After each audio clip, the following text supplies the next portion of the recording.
శ్రీ మహాగణాధిపతయ నమ. ఐం మహాసరస్వత్యే నమ. శ్రీ లలితాంబికాదేవియే నమ. ద్వాదశ రాసుల వాళ్లకు ఎలా ఉండబోతుంది జూలై మాసమంతా కూడా ఏ విధముగా ఉంటుంది అంటే ఒక విశేషము ఉన్నది ఈ జూలై మాసంలో. ఏమిటి విశేషము అంటే శుక్రుడు స్వక్షేత్రములో ఉండటం అనేటువంటిది చాలా యోగదాయకం.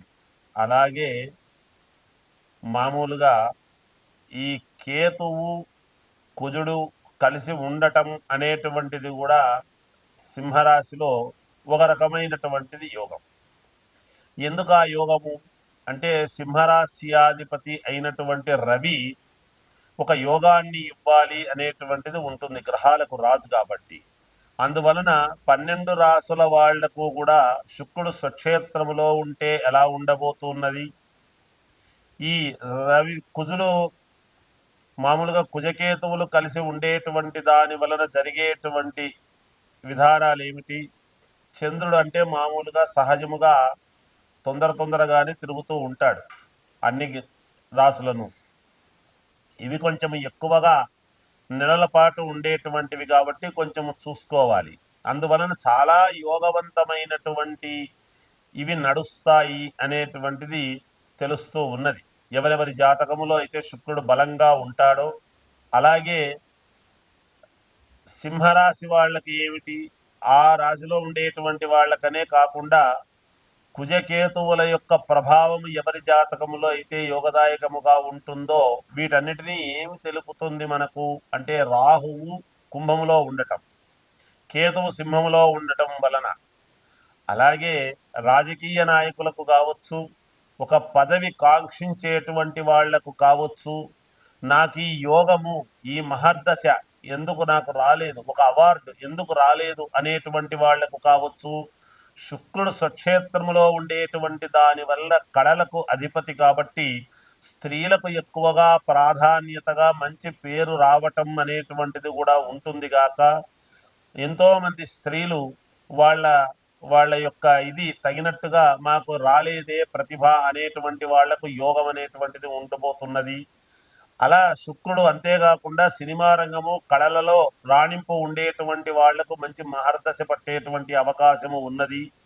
చాలా మేలు జరిగే అవకాశాలు ఉన్నాయి ఈ జూలై మాసంలో అనేటువంటిది తెలియజేస్తూ, ఇక మేషరాశి నుండి మీనరాశి వరకు ఎలా ఉండబోతుంది అనేటువంటి దాని గురించి ఇప్పుడు మీకు సవినయముగా తెలియజేస్తాను, సవివరముగా. కన్యారాశి వారికి ఈ జూలై మాసము ఎలా ఉంది అంటే బాగుంది అనేటువంటిది తెలియజేస్తూ ఉన్నాను. అనుకూలవంతముగానే ఉంటుంది గాక, జీవిత భాగస్వామితో చిన్న మాట పట్టింపులు అనేటువంటివి ఉండవచ్చునేమో, కానీ మీ ఎదుగుదలకు మాత్రము ఉపయోగపడతాయి గాక, కాస్త అవకాశాలు కొన్ని చేతికి అందినట్టే అంది జారిపోతున్నాయి ఏమిటా అనేటువంటి ఆలోచన చేసేలోపే మళ్ళీ మీకు ఒక ఫోన్ కాల్ ద్వారా మీది మీకు చేస్తున్నాము అనేటువంటి మాట వస్తుంది. వృత్తి వ్యాపారాలలో చేసుకునేటువంటి పెద్దల సలహాలు అనేటువంటివి పాటిస్తే మీకు యోగదాయకముగా ఉంటుంది గాక, ఆర్థిక వ్యవహారాలు కొంచెం నిరుత్సాహముగా ఉన్నప్పటికీ కానీ ఏదో ఒక రకమైనటువంటి మేలు స్థిరత్వముతో అనుకూలవంతమైనటువంటి ఒక పెద్ద మార్పు అనేటువంటిది జరిగే పరిస్థితులు ఉన్నాయి. రుణాలు ఒత్తిడి అనేటువంటిది పెరుగుతుంది, అయినా వాటిని సమన్వయం చేసుకొని తీర్చేయగలుగుతారు గాక, చేయవలసినటువంటి పనులు అన్నీ కూడా సకాలంలో పూర్తి చేసుకోవడం జరుగుతుంది. వాహనాల్లో వెళ్ళేటప్పుడు జాగ్రత్త, ఎక్కువగా లాంగ్ డ్రైవ్ అనేటువంటిది లేకుండా జాగ్రత్త వహించండి. కొంచెము ఆందోళనకరమైనటువంటి పరిస్థితులు ఎదురవుతున్నాయి అని మీ మనస్సుకు మీకే తెలిసినప్పటికీ వాటిని మళ్ళీ మీరే సమన్వయము చేసుకొని సర్దుబాటు చేసుకొని ముందుకు వెళ్ళేటువంటి పరిస్థితులు కూడా ఉంటాయి.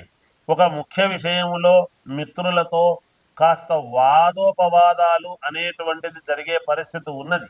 అంటే అది కాదు అంటే ఇది కాదు అనేటువంటి మాట ఉంటుంది, కానీ తర్వాత మీ మాటకే ముగ్గు చూపి వాళ్ళు కూడా సరేలే అనేటువంటి ఇది ఉంటుంది.